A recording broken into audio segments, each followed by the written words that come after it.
वो उनसे परिचय प्राप्त करते हुए उनसे उनका अभिवादन करते हुए माननीय अमित शाह जी उनका अभिवादन स्वीकार करते हुए उनको अपना आशीर्वाद देते हुए आने वाले चुनाव के अंदर में आप सबके आशीर्वाद से भारतीय जनता पार्टी की सरकार बनेगी। एक बार पुनः तालियों के साथ में उनका अभिनंदन।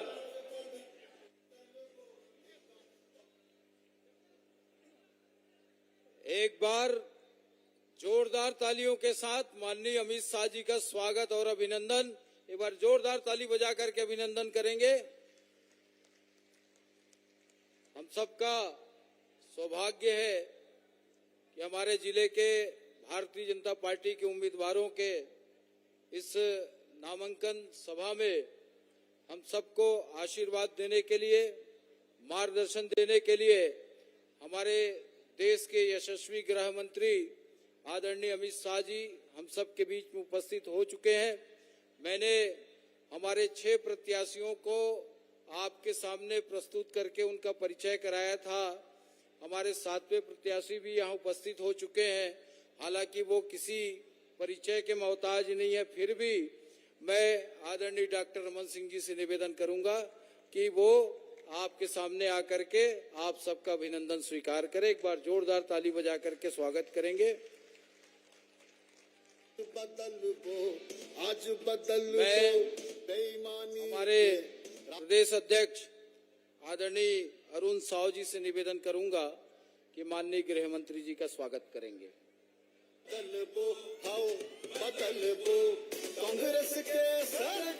आदरणीय डॉक्टर रमन सिंह जी से मेरा अनुरोध होगा कि वो आदरणीय गृह मंत्री जी का स्वागत करेंगे। हमारे राष्ट्रीय उपाध्यक्ष राज्यसभा सांसद सुश्री सरोज पांडे जी से मेरा निवेदन होगा कि आदरणीय गृह मंत्री जी का स्वागत करेंगे। हमारे लोकप्रिय सांसद आदरणीय संतोष पांडे जी से मेरा निवेदन होगा कि आदरणीय गृह मंत्री जी का स्वागत करेंगे। आदरणीय जिलाध्यक्ष रमेश पटेल जी से मेरा अनुरोध होगा कि आदरणीय गृह मंत्री जी का स्वागत करेंगे। हम लोगों ने ऐसे योजना तो बनाई थी कि बाकी सब लोग एक साथ मिल करके आदरणीय गृह मंत्री जी का स्वागत करेंगे अलग अलग ग्रुप में, लेकिन कुछ तकनीकी कारण से वो व्यवस्था थोड़ी सी मिस हुई है। तब भी जो उनको सभी से मेरा अनुरोध होगा, मंच में जितने लोग हैं उन सब से, कि उनको स्मृति चिन्ह दे करके आदरणीय गृह मंत्री जी का सभी लोग एक साथ मिल करके आदरणीय गृह मंत्री जी का स्वागत करेंगे और आप सब ताली बजा करके स्वागत करेंगे। इसी के साथ हमारे जिले के पदाधिकारी साफा पहना करके हमारे सभी पदाधिकारी और गृह मंत्री जी का और सभी उम्मीदवारों का साफा पहना करके स्वागत करेंगे। मैं निवेदन करूंगा आदरणीय संतोष पांडे जी से कि वो स्वागत भाषण आकर के यहाँ पर प्रस्तुत करेंगे।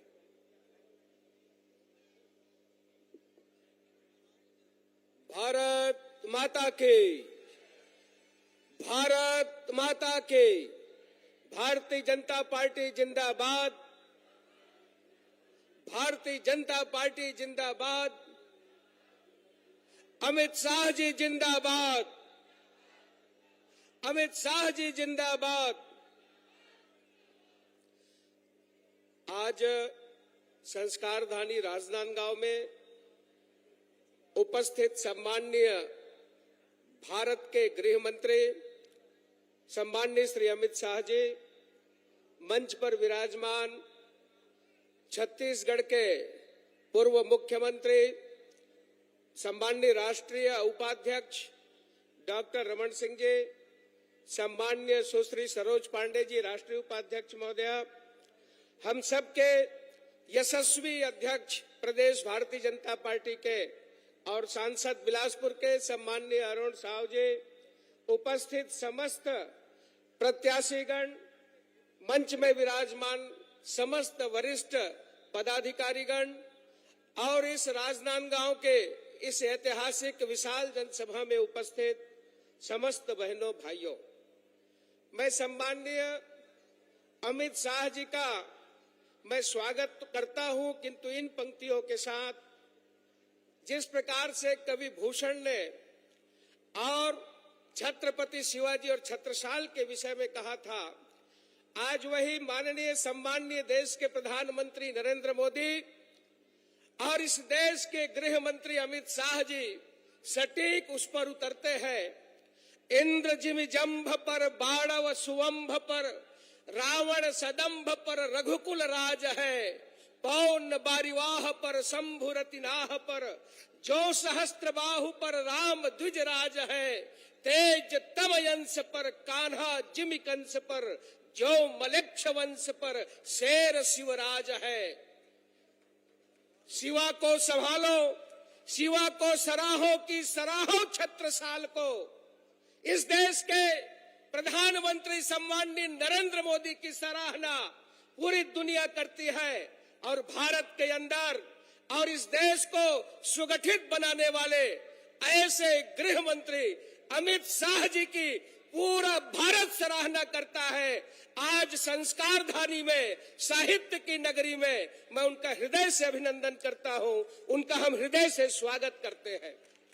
भाइयों बहनों, आज केवल राजनांदगांव नहीं, संपूर्ण भारत नहीं, पूरी दुनिया में यदि डंका बज रहा है भारत का और भारत माता की जय जयकार हो रही है, तो इसके लिए इस देश के प्रधानमंत्री नरेंद्र मोदी जी ने उस स्थान पर पहुंचाया है।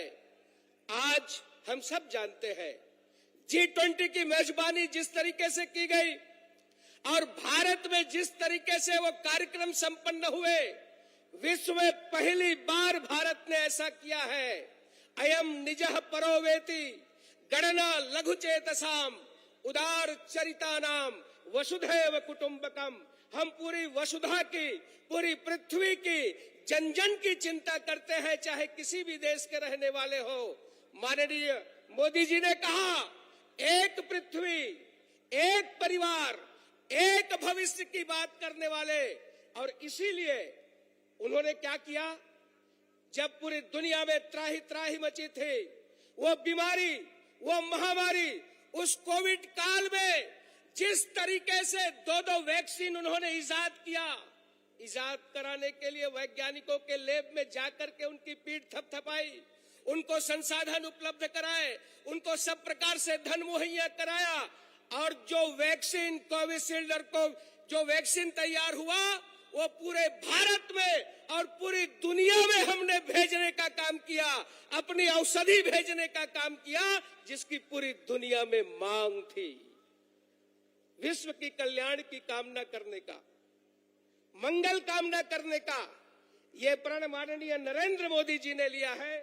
मैं आप सबसे केवल इतना ही कहते हुए, एक तरफ तो ये अफवाह फैला रहे हैं, ये अफवाह क्या, यहाँ के मंत्री बोले इस वैक्सीन को जो लगाएगा वो नपुंसक हो जाएगा, इसमें एक्सपायरी डेट नहीं है, इसमें इस प्रकार की बातें हैं। आज भूपेश बघेल की सरकार के मंत्री, भाइयों बहनों, आप सब जानते हैं, मैं इतनी बात कहते हुए समाप्त करूंगा। भूपेश बघेल आज बता रहे थे ये भरोसा सम्मेलन, क्या भरोसा है भैया? न तो टी.एस. सिंहदेव को भूपेश बघेल के ऊपर भरोसा है, न तो चंडी साहू को भूपेश बघेल के ऊपर भरोसा है, न तो शैलेश पांडे को, बिलासपुर के विधायक को भूपेश बघेल के ऊपर भरोसा है। आज ये भरोसे की बात करते हैं, आम छत्तीसगढ़िया को भूपेश बघेल के ऊपर से भरोसा खत्म हो गया है। ये राम नाम की, राम वनगमन की बात करते हैं। मैं केवल इतना ही कहते हुए अपनी बात को समाप्त करूंगा। भाइयों बहनों, आप सब जानते हैं कि छत्तीसगढ़ के आज भारतीय जनता पार्टी की 4 राज्यों की सरकार राम जन्मभूमि के लिए बर्खास्त हुई थी, बलिदान दिया था भारतीय जनता पार्टी ने। धारा 370 खत्म कराने वाले हमारे बीच में उपस्थित हैं। दृढ़ निश्चय, वही दृढ़ निश्चय लेकर ऐसा वातावरण निर्माण हुआ, राम जन्मभूमि में मंदिर का निर्माण हुआ। और यहाँ क्या कह रहे हैं कि हम राम वनगमन बनाएंगे, राम नाम जपना शुरू कर दिए, काल नेमि जिमि रावण राहु। मैं केवल इतना ही कहूंगा कि भैया, आप तो राम राम कह रहे हैं, इसी मैदान में 50 फुट की रावण जलाते हैं, म्युनिसिपल स्कूल में जलाते हैं। ये बताओ, रावण की पूजा करने कौन कहता है? उनके पिताजी। रावण की बात कौन कहता है? उनके पूज्य पिताजी। तबे हमारी यह कहावत है छत्तीसगढ़ में, जैसे जैसे घर द्वार तैसे तैसे फैर का, और जैसे जैसे दाई दादा तैसे तैसे लइका। ओकर लइका कौन है?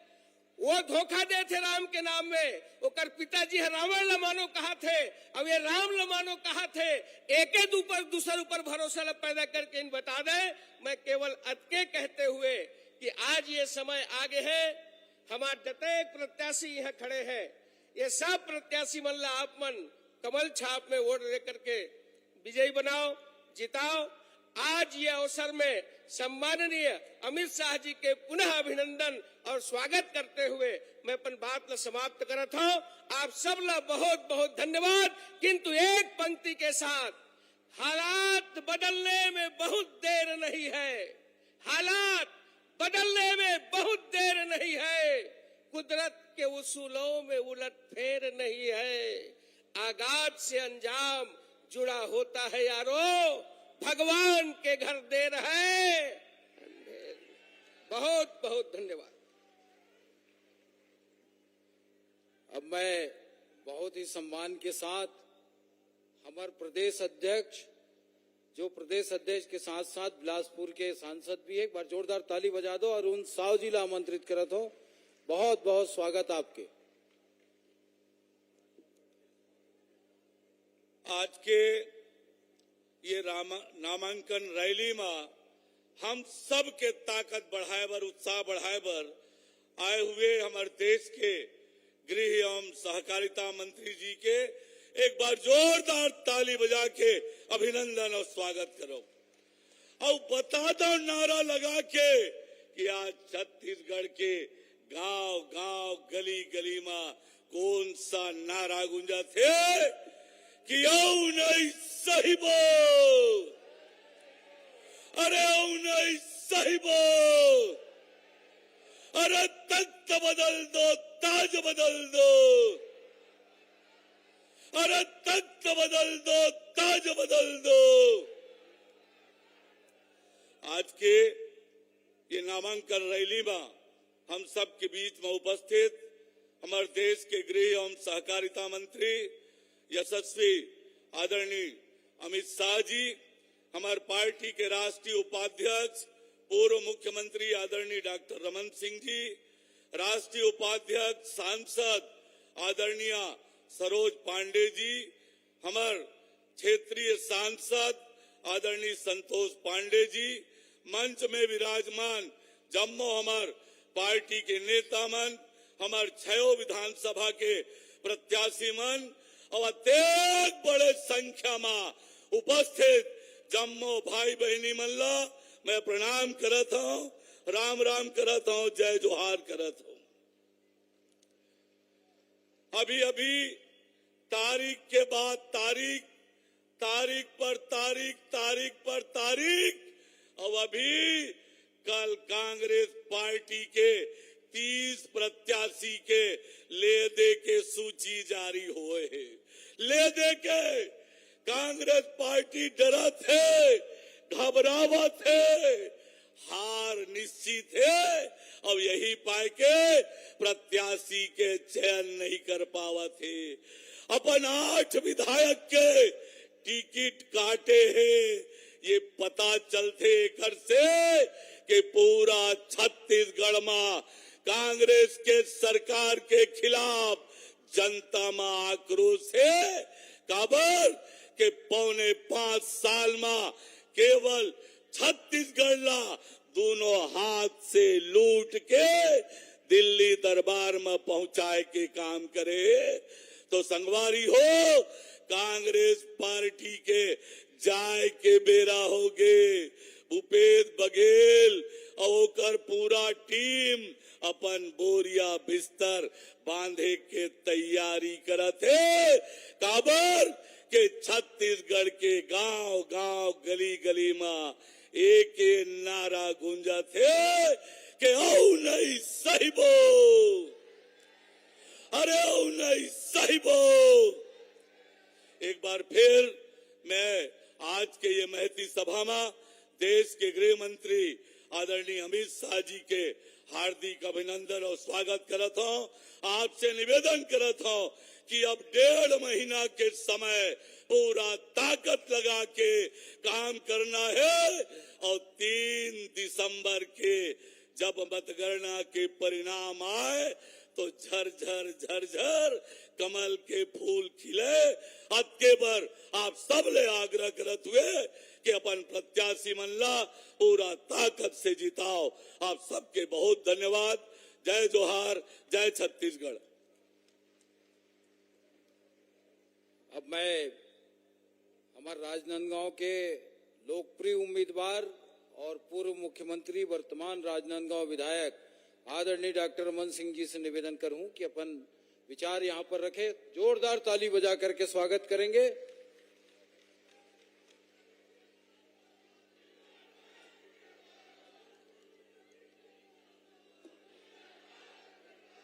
आज का भारतीय जनता पार्टी के हमारे प्रत्याशियों के नामांकन के पहले आशीर्वाद देने हम सबके सौभाग्य से देश के हमारे गृह मंत्री और ऐसे गृह मंत्री जिन्होंने एक कीर्तिमान स्थापित किया। वल्लभ भाई पटेल ने गृह मंत्री रहते 500 राज्यों का विलय कराया और दूसरे गृह मंत्री अमित शाह जी बैठे हैं जिन्होंने 370 समाप्त करके अपनी ताकत दिखा दी। तालियों के साथ स्वागत करिए माननीय गृह मंत्री जी का। माननीय प्रदेश अध्यक्ष अरुण साव जी हमारे बीच उपस्थित है। माननीय राष्ट्रीय उपाध्यक्ष सुश्री सरोज पांडे जी, सांसद संतोष पांडे जी, रमेश पटेल जी जिलाध्यक्ष, हमारे सभी वरिष्ठ साथीगण, आज नवरात्रि का पावन अवसर।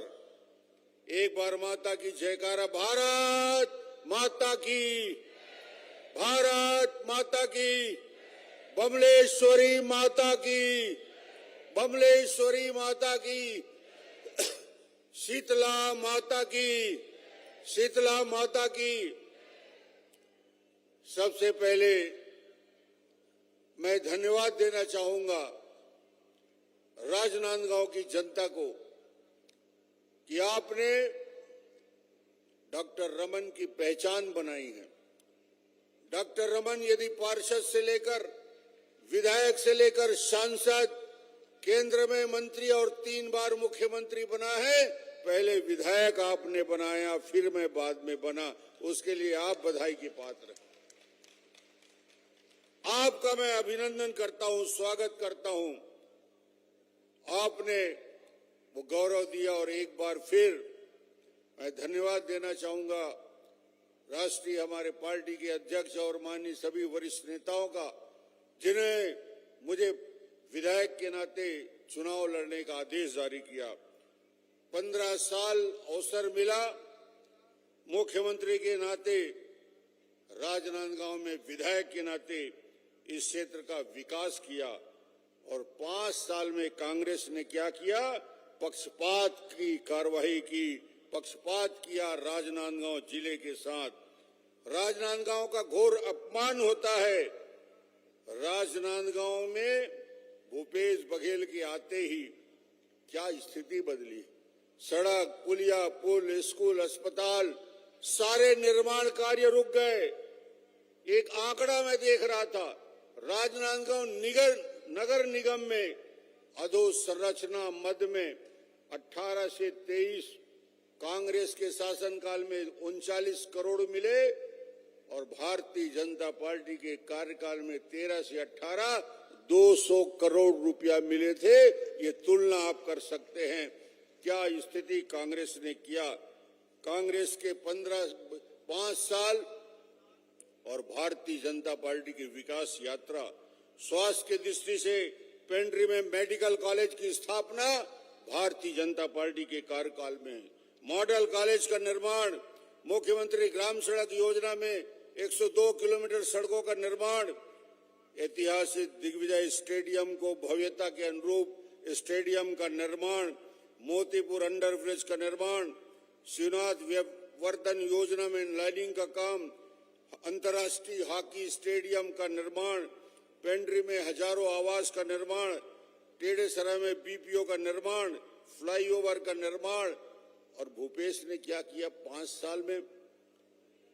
राजनांदगांव के साथ छल किया है, राजनांदगांव के साथ धोखा किया है, छत्तीसगढ़ के विकास को अवरुद्ध किया है। भूपेश बघेल ने पाठ्य पुस्तक का निगम का ऑफिस राजनांदगांव बंद करने का दोषी कौन?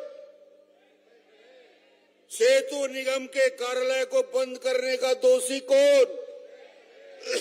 और पीछे वाले भी मेरी बात सुन रहे हैं। एशियन डेवलपमेंट बैंक का दफ्तर बंद कराने वाला दोषी कौन? पीछे वालों से भी पूछ रहा हूं, आगे वाले से भी पूछ रहा हूं। प्रधानमंत्री ग्राम सड़क योजना के ऑफिस को बंद करने का दोषी कौन?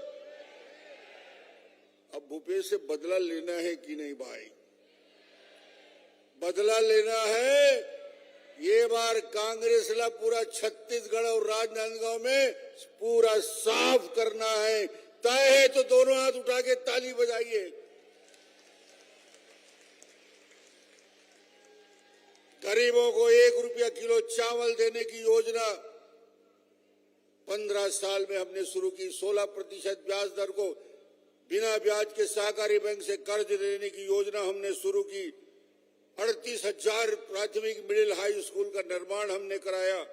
एनआईटी आ गया, आईआईटी आ गया, ट्रिपल आईटी आ गया, एम्स आ गया, हिदायतुल्लाह लॉ यूनिवर्सिटी आ गया।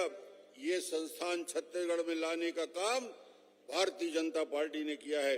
1,20,000 शिक्षा कर्मी की नियुक्ति, 10,000 पीएससी में छात्रों की नियुक्ति, 70,000 पुलिस कर्मियों की नियुक्ति भारतीय जनता पार्टी के शासनकाल में हुआ है। और भूपेश के 5 साल में भूपेश एक ही बात न बोलते, बार बार बोलते, छत्तीसगढ़ के 4 चिन्हारी, नरवा गरवा घुरवा पारी। मगर अब जनता जान गई है, जनता कहने लगी है कांग्रेस के 4 चिन्हारी चोरी, बेईमानी, भ्रष्टाचार और लबारी, इसके सिवाय कुछ नहीं। क्या हुआ जन घोषणा पत्र का? क्या हुआ शराबबंदी के वादा का? क्या हुआ 10 लाख नवयुवकों को बेरोजगारी भत्ता देने का, 2 लाख कर्मचारियों को स्थायी करने का, 2 साल के बोनस को देने का, वृद्धावस्था, विकलांग पेंशन, निराश्रित पेंशन को देने का? इन सारे कामों को छोड़कर आज हालत ये है, 5 साल में 15,000 करोड़ का घोटाला। विश्व में कीर्तिमान स्थापित कोई कर सकता है तो भूपेश बघेल कर सकता है भ्रष्टाचार में, उससे आगे कोई नहीं। 5,000 करोड़ का गरीब कल्याण अन्न योजना घोटाला, 2,100 करोड़ का शराब घोटाला, 1,300 करोड़ का गोठान घोटाला, 600 करोड़ का पीडीएस घोटाला, 540 करोड़ का कोयला घोटाला। लालू यादव चारा खा गया, 3 साल जेल में लौट के आया है ताजा ताजा। अरे वो तो चारा खाया, ये तो गोबर खा रहा है भाई। गोबर में बेईमानी, गोबर में बेईमानी। महादेव ऐप में हजारों करोड़ का घोटाला करने वाला। समस्या एक है, राजा यदि चोर हो जाए तो कैसे करोगे? खजाने की चाबी जिसके पास है वो डकैती करने लगे तो कैसे करोगे? उसका विकल्प होता है, उस चौकीदार को बदल दो, उस डकैत को बदल दो। इस मुख्यमंत्री को बदलने का समय आ चुका है, इसको तुरंत बदलने की कार्रवाई करनी पड़ेगी। और चुनाव में इस बार इस भ्रष्ट सरकार को बदलने का समय आ चुका है। लाखों नवयुवक छत्तीसगढ़ पीएससी में अप्लाई करते हैं, पीएससी में नौकरी के लिए एप्लीकेशन देते हैं, मगर सिलेक्शन किसका होता है? पीएससी के चेयरमैन का भाई का, भतीजा का, अधिकारी कर्मचारी को भाई भतीजा बेटा का, करोड़पतियों के बेटे का छत्तीसगढ़ के नवयुवक देखते रह जाते हैं। पीएससी में हुए भ्रष्टाचार का बदला युवा लेना चाहता है कि नहीं? पीएससी का बदला लेंगे कि नहीं? पीएससी के नवयुवकों से मैं आग्रह करूंगा कि इस सरकार को बदलना है। वो सरकार जो कवर्धा में तिरंगा ध्वज को बूट के तले रौंदता है, वो सरकार जो बीरनपुर में बिनेश्वर साहू की हत्या लव जिहाद के लिए करता है, वो सरकार के लोग जो भिलाई में हिंदुस्तान जिंदाबाद कहने पर चाकू मार दिया जाता है। अध्यक्ष जी बोल रहे थे, अब नहीं सही बोल, और अब नहीं सही बोल, दोनों हाथ उठा के अब नहीं सही बोल, अब नहीं सही बोल। तो भारतीय जनता पार्टी के मेरे सारे प्रत्याशी मेरे साथ आज हैं। मैं सबके लिए आग्रह एक बार करना चाहूंगा, इन सभी प्रत्याशियों को जो आज भारतीय जनता पार्टी के आज आए हैं, उन सभी प्रत्याशियों को आपका सहयोग, समर्थन, आशीर्वाद मिले। दोनों हाथ उठा के ताली बजा के उनका स्वागत करिए। धन्यवाद। सभी एक बार अपनी जगह पे खड़े हो जाए, मेरा निवेदन है, एक बार खड़े हो जाए और ताली बजा करके माननीय अमित शाह जी को आश्वस्त करिए कि हमारे जितने उम्मीदवार मंच में है उन सबको हम जिता करके विधानसभा भेजेंगे। और इसी विश्वास के साथ वो हम सबके बीच में आए। मैं सादर आग्रह कर रहा हूं आदरणीय अमित शाह जी से कि वो यहाँ पर आए और हम सबका मार्गदर्शन करें। एक बार जोरदार ताली।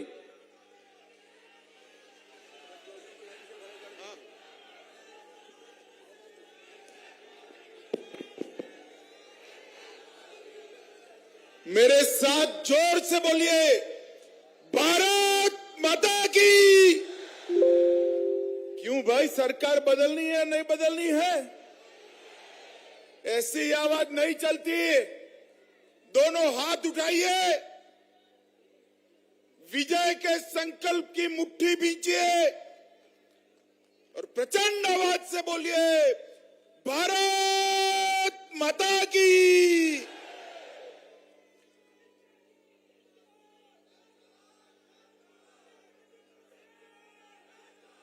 मैं सबसे पहले हमारे सभी प्रत्याशियों का परिचय कराता हूं। आप सभी लोग नारा लगाकर हमारे प्रत्याशियों का स्वागत करेंगे। राजनांदगांव से हमारे पूर्व मुख्यमंत्री डॉक्टर रमन सिंह जी इस बार विजयी होकर आने वाले हैं। डोंगरगांव से श्री भरत वर्मा, भरत जी अभिवादन करिए। डोंगरगढ़ से श्री विनोद खांडेकर जी, ताली बजाओ विनोद जी के लिए। खुजी से बहन गीता साहू, ताली बजाइए गीता जी के लिए। अरे महिलाओं जरा जोर से ताली बजाओ। खैरागढ़ से श्री विक्रांत सिंह जी, मानपुर से श्री संजय शाह जी। संजीव भाई हाथ ऊपर करो। और अंतिम परिचय मैं कराना चाहता हूं, ये भूपेश बघेल सरकार ने तुष्टीकरण के लिए, वोट बैंक की राजनीति के लिए छत्तीसगढ़ के बेटे भुवनेश्वर को लिंचिंग कराकर मार दिया। भुवनेश्वर साहू को भारतीय जनता पार्टी ने तय किया है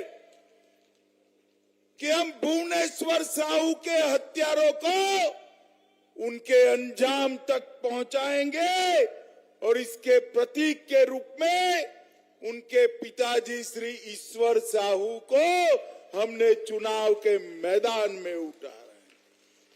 मैं आप सभी से अनुरोध करूंगा भाई भुवनेश्वर साहू की शहादत के लिए जोर से दोनों हाथ उठाकर भारत माता की जय का जयकारा लगाएंगे। बोले भारत माता की, भारत माता की, वंदे वंदे वंदे। मित्रों, आज राजनांदगांव में हमारे सारे प्रत्याशियों के नामांकन की रैली में एक विशाल जन समूह मेरे सामने है। आपका उत्साह देखकर मैं स्पष्टता से आज भरोसा लेकर जा रहा हूं। मोदी जी को भी शाम को बताऊंगा कि 3 दिसंबर में कमल खिलने वाला है, कमल खिलने वाला। इस मंच पर उपस्थित हमारे प्रदेश अध्यक्ष और सांसद भाई अरुण साहू जी, हमारे नेता पूर्व मुख्यमंत्री और यहां से हमारे प्रत्याशी राजनांदगांव के डॉक्टर रमन सिंह जी, बहन सरोज पांडे जी, पूर्व सांसद अशोक शर्मा जी, भूपेंद्र सवन्नी जी, श्री मधुसूदन यादव जी, श्री रविंद्र राय, पूर्व अध्यक्ष झारखंड के, श्री संतोष अग्रवाल जी, श्री अभिषेक सिंह जी, श्री अवधेश चंदेल जी, श्री प्रदीप गांधी जी, श्री रमेश पटेल जी, और आज मेरे साथ जो हमारे सातों सात प्रत्याशी उपस्थित है, जिनको आपको विधायक बनाकर भेजना है, वो सभी प्रत्याशियों को मैं हृदय से, मेरी ओर से और करोड़ों भाजपा के कार्यकर्ताओं की ओर से बहुत बहुत शुभकामनाएं देना चाहता हूं। माताओं, भाइयों, बहनों, डॉक्टर रमन सिंह जी ने ठीक से बात रखा है, मुझे ज्यादा कहने की जरूरत नहीं, मगर मैं छत्तीसगढ़ वासियों को चुनाव की घोषणा के बाद पहली बार रैली हो रहा है, मैं छत्तीसगढ़ वासियों को याद कराने आया हूं। इस छत्तीसगढ़ को हमारे प्रिय प्रधानमंत्री अटल बिहारी वाजपेयी जी ने बनाने का काम किया। एक कांग्रेसियों के शासन के अंदर पुराना मध्य प्रदेश और छत्तीसगढ़ बीमारू राज्य बनकर खड़ा था। छत्तीसगढ़ को अटल जी ने बनाया और जब हमारी सरकार बनी, डॉक्टर रमन सिंह इसके मुख्यमंत्री बने, 15 साल में ये बीमारू राज्य को विकसित राज्य बनाने का काम डॉक्टर रमन सिंह जी ने किया। छत्तीसगढ़ के अंदर 15 साल में ये राजनांदगांव, और चाहे छत्तीसगढ़ के पिछड़ा वर्ग बहुल क्षेत्र हो, दलित भाई जहां रहते हो वो क्षेत्र हो, दुर्ग और भिलाई के कॉस्मोपॉलिटन इलाके हो, या जहां मेरे आदिवासी भाई बहन रहते हो वो क्षेत्र हो, हर क्षेत्र को संपूर्ण विकसित करने का काम भारतीय जनता पार्टी की सरकार ने किया। यहां की छत्तीसगढ़ी भाषा को राज्य की भाषा का दर्जा देने का काम भारतीय जनता पार्टी ने किया। किसानों को 14% ब्याज से मुक्त कराने का काम, जोर से ताली बजाइएगा, हमारी रमन सिंह सरकार ने किया। मित्रों, सबसे पीडीएस की व्यवस्था सबसे अच्छी देश भर में कहीं पर लागू हुई तो मेरे और आपके इस छत्तीसगढ़ में हुई और रमन सिंह को चावल वाला बाबा कहकर पुकारा गया।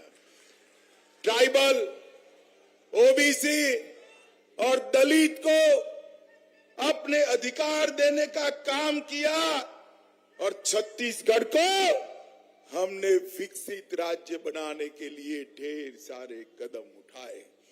और मैं पूछने आया हूं भैया भूपेश जी, 5 साल में आपने क्या किया, इसका जरा हिसाब किताब दीजिए। मुझे मालूम है हिसाब देने का आपका स्वभाव नहीं है, आप विकास का हिसाब किताब नहीं करते हो। बेचारे ताम्रध्वज साहू और राजा साहब से हिसाब किताब करने में पड़े हो, आप विकास का हिसाब नहीं कर सकते हो। मित्रों, आने वाला चुनाव एक सरकार बनाने का चुनाव नहीं, आने वाला चुनाव विधायक चुनने का चुनाव नहीं है। आने वाला चुनाव मोदी जी के नेतृत्व में स्वर्णिम भविष्य वाले छत्तीसगढ़ बनाने का चुनाव है। हर छत्तीसगढ़िया ने एक एक वोट मोदी जी के नेतृत्व में स्वर्णिम छत्तीसगढ़ बनाने के लिए देना है। छत्तीसगढ़ हमारे 15 साल के शासन में खाद्य और पोषण सुरक्षा देने वाला भारत का सबसे पहला राज्य बना। कौशल विकास उसका अधिकार देने वाला सबसे पहला राज्य बना।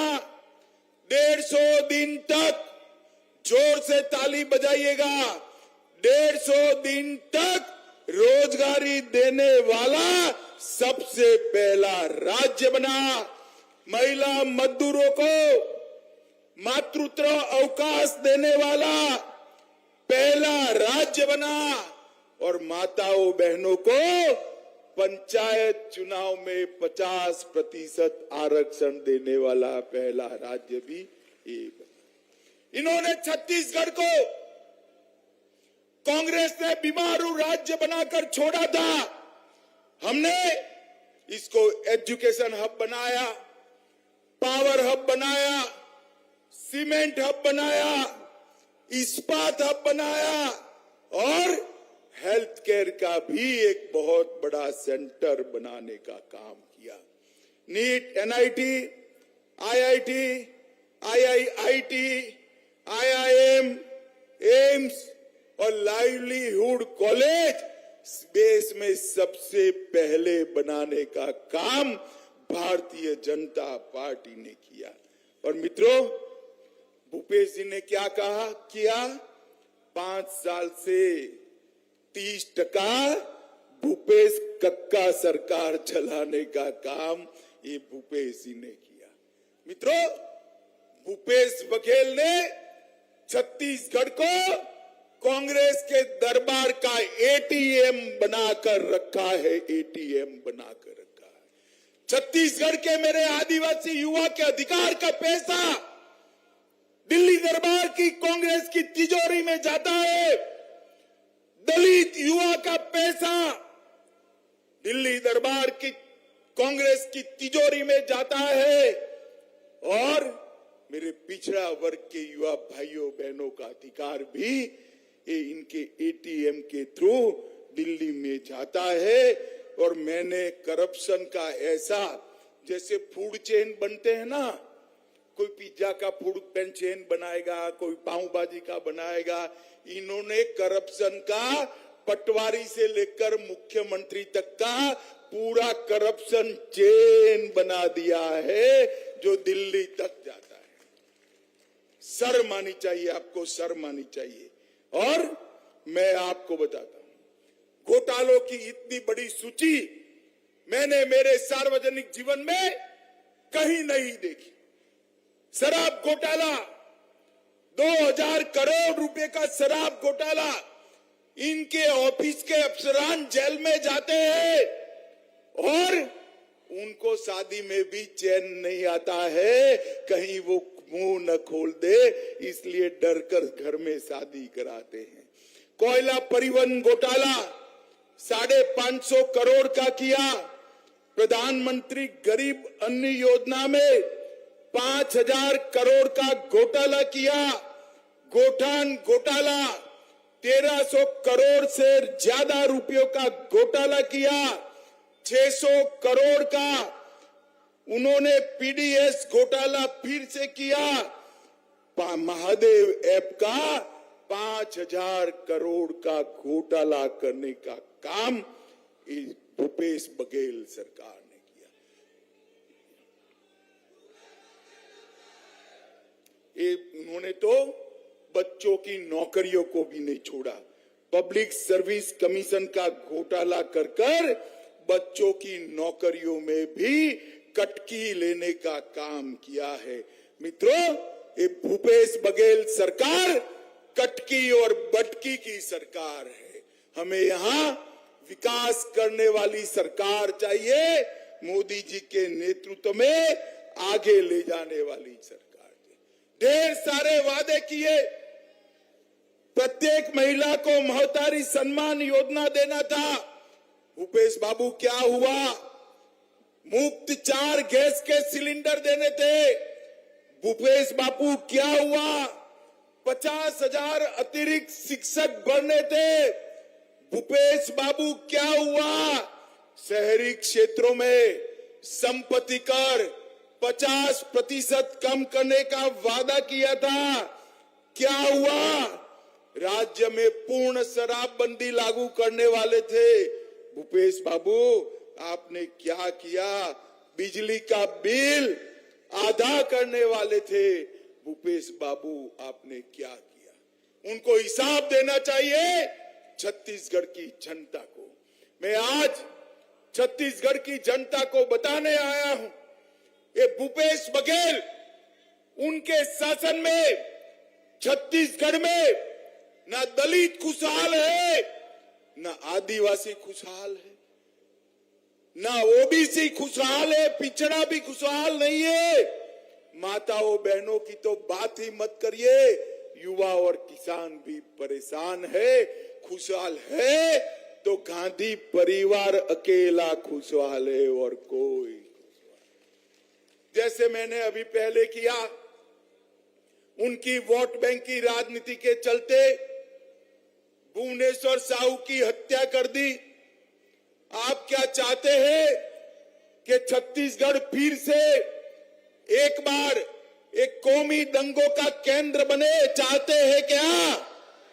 जरा जोर से बोलो, चाहते हो क्या? भुवनेश्वर साहू को न्याय मिलना चाहिए या नहीं मिलना चाहिए?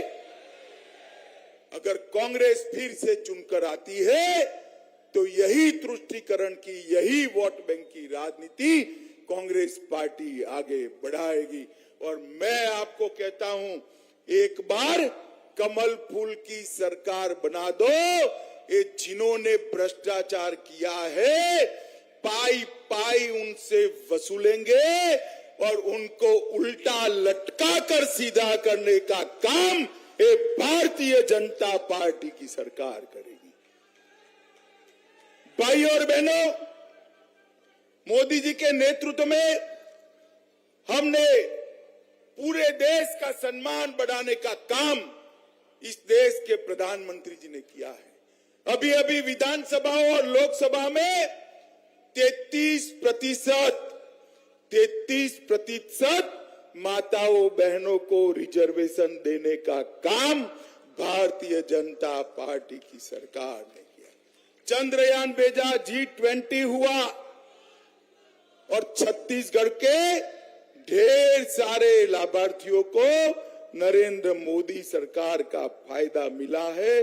मित्रों, मैं आपको बताना चाहता हूं कि राजनांदगांव में मेडिकल कॉलेज 370 करोड़ रुपए का, 330 करोड़ के फ्लाईओवर, 48 करोड़ के शिवनाथ व्यय प्रवर्तन योजना नहर, 18 करोड़ से पेंड्री में निवास स्थानों, 15 करोड़ रुपयों से मातृ शक्ति के लिए अस्पताल, 13 करोड़ रुपए एजुकेशन के लिए और 10 करोड़ रुपया मॉडल कॉलेज और वंदे भारत ट्रेन का सौगात भी नरेंद्र मोदी सरकार ने किया है।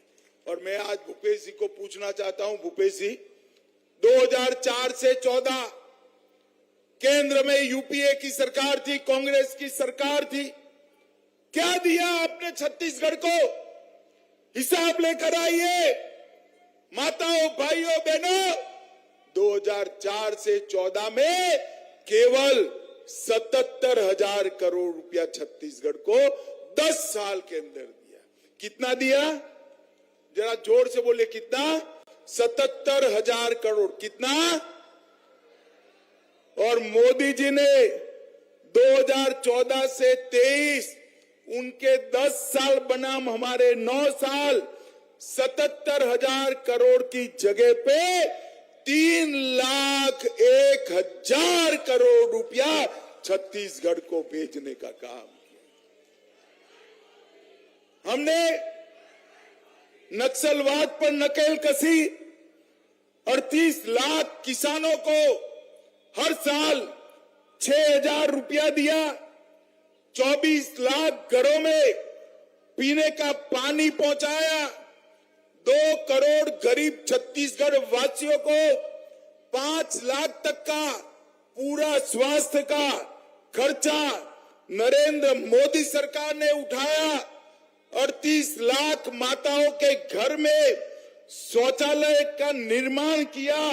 लगभग 6 लाख माताओं को गैस का सिलेंडर दिया और लगभग 11 लाख लोगों को घर का भेंट देने का काम हमारे नरेंद्र मोदी जी ने किया है। मित्र नरेंद्र मोदी जी, मैं आज यही कहने आया हूं कि इन्होंने दिए हुए 315 वादे तो पूरे नहीं किए, चरण पादुका भी छीन ली, साड़ी वितरण योजना भी बंद कर दी। खैर 325 वादे से तो मुकर गए, पर उन्होंने यहाँ एटीएम लगाकर छत्तीसगढ़ की जनता का पैसा दिल्ली के दरबार में कांग्रेस कार्यालय में पहुंचाने का काम किया है। मुझे बताओ माताओं, भाइयों, बहनों, जिन्होंने छत्तीसगढ़ के भविष्य को इस तरह से बर्बाद किया है, वो भूपेश बघेल को फिर से मौका दे सकते हैं क्या? जोर से बोलिए, दे सकते हैं क्या? जिस तरह से भुवनेश्वर साहू को रौंद कर मार डाला, वो सरकार को रिपीट कर सकते हैं क्या? जोर से बोलिए, कर सकते हैं क्या? राजनांदगांव की चारों सीटें मोदी जी की झोली में डालेंगे क्या? जोर से बोले, ऐसे नहीं, मोदी जी तक आवाज जानी चाहिए, डालेंगे क्या? चारों प्रत्याशियों को प्रचंड बहुमत से जिताएंगे। यहाँ हमारे 7 प्रत्याशी है, 7 को प्रचंड बहुमत से जिताएंगे। भाजपा सरकार बनाएंगे। 24 में फिर से मोदी जी को प्रधानमंत्री बनाएंगे। तो मेरे साथ दोनों हाथ उठाइए दोनों हाथ, विजय के संकल्प का मुट्ठी बींचिए और प्रचंड आवाज से बोलिए, भारत माता की, भारत माता की, वंदे वंदे वंदे। फिर से एक बार 7 प्रत्याशियों के लिए जोर से ताली बजाइए। ये 7 को बहुत बहुत शुभकामनाएं और बहुमत से जीत कर आए, ऐसी मेरी शुभकामनाएं। माननीय अमित शाह जी का बहुत बहुत आभार। आपने हमारे सारे 7 प्रत्याशियों को अपना आशीर्वाद अपने सानिध्य में दिया। मैं निवेदन करूंगा सभी लोगों से कि सबको रैली में शामिल